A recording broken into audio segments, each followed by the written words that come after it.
Hello नमस्कार प्यारे बच्चों, आइकॉनिक क्लासेस में आप सभी का स्वागत है। तो 24 मार्च को क्लास 10th का रिजल्ट जारी कर दिया है और जो भी बच्चे अपने नंबर से खुश नहीं है या उनको लगता है कि किसी पर्टिकुलर सब्जेक्ट में उनके नंबर अच्छे आने चाहिए, तो उनके लिए एक जरूरी सूचना है। वीडियो को लास्ट तक देखना है और सभी जानकारी आपके लिए बहुत ही महत्वपूर्ण होगी।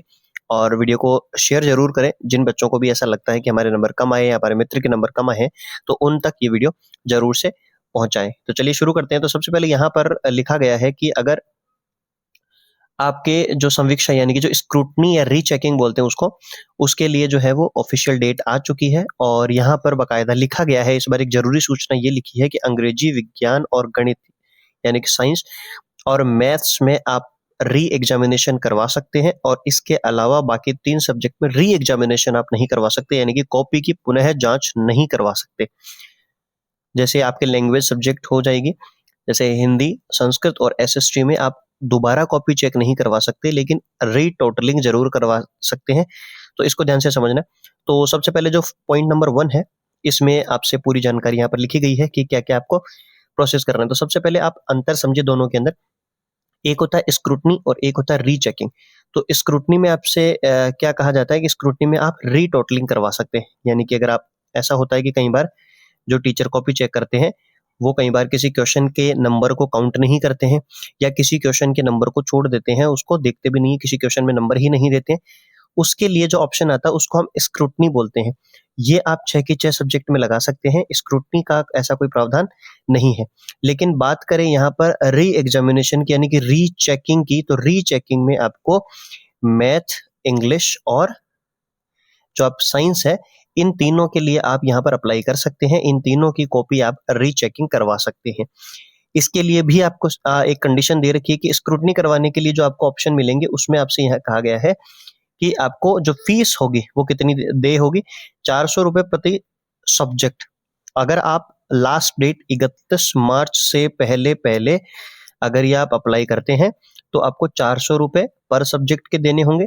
नहीं तो फिर आपको, और अगर आप 3 तारीख तक यानी कि 3 अप्रैल तक अगर आप अप्लाई करते हैं तो आपको 800 रुपए, जिसमें विलंब शुल्क, लेट फीस जो है वो दिया गया है।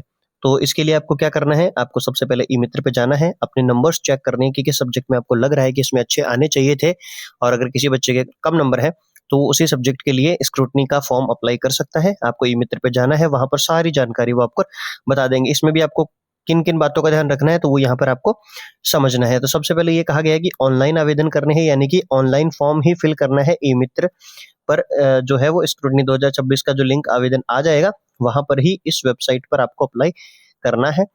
यहाँ पर लिखा गया है कि परीक्षा स्वयं, जो परीक्षार्थी है वो स्वयं अपने लिए आवेदन करे, अन्य किसी के लिए आवेदन करना दंडनीय अपराध माना जाएगा। और ऑफलाइन यहाँ पर आपको कोई भी डॉक्यूमेंट शेयर नहीं करने। आपको ई मित्र पे जाना है, आपके जो एडमिट कार्ड है उससे आपका ये फॉर्म सबमिट हो जाएगा। कितनी सब्जेक्ट यहाँ पर आपको चूज करनी है वो वहां पर सारे ऑप्शंस आ जाएंगे।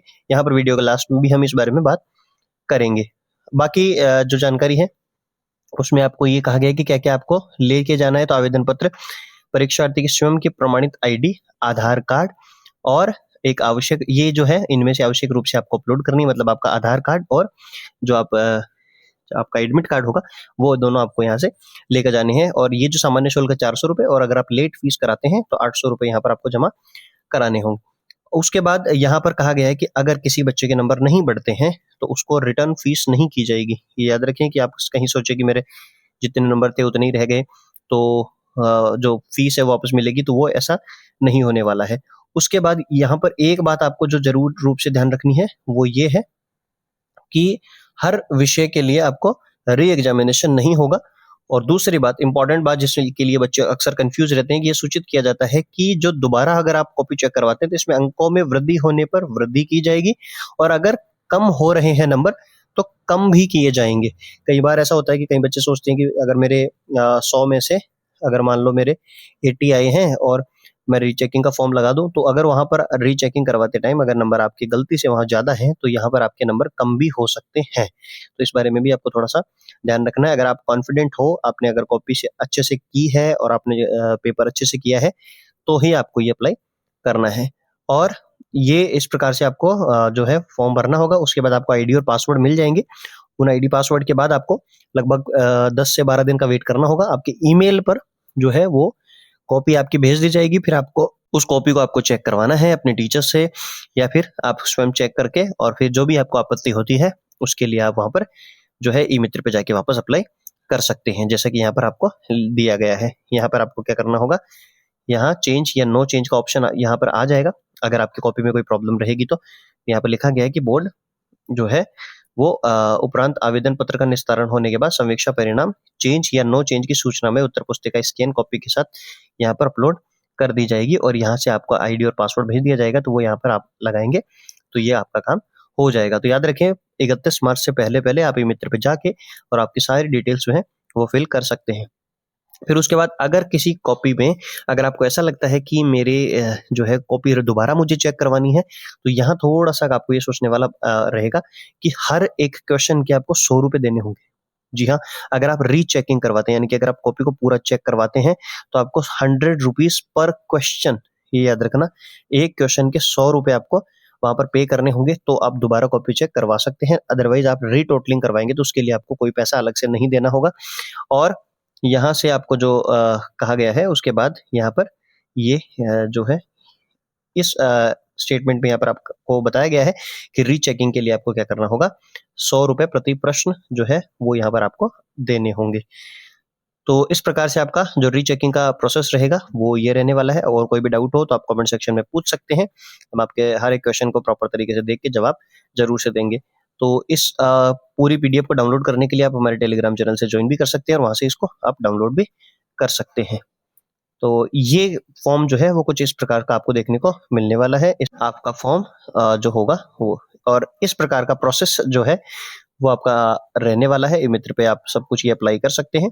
तो इस प्रकार से आपको ये जो फाइनल पेज पे ये जो दे रखे हैं, ये सारी जानकारी यहाँ पर आपको मिल जाएगी कि कैसे क्या आपको फॉर्म सबमिट करना है, और ये पूरा प्रोसेस हो जाएगा। अगर आप इसकी पीडीएफ डाउनलोड करें तो हमारे टेलीग्राम चैनल से ज्वाइन कर सकते हैं। चलिए, और भी आने वाले अपडेट्स के लिए हमारे चैनल से जुड़ सकते हैं। वीडियो को लाइक करें, अपने दोस्तों के साथ शेयर करें और चैनल को सब्सक्राइब करना ना भूलें। मिलते हैं अगले वीडियो में, तब तक के लिए गुड बाय।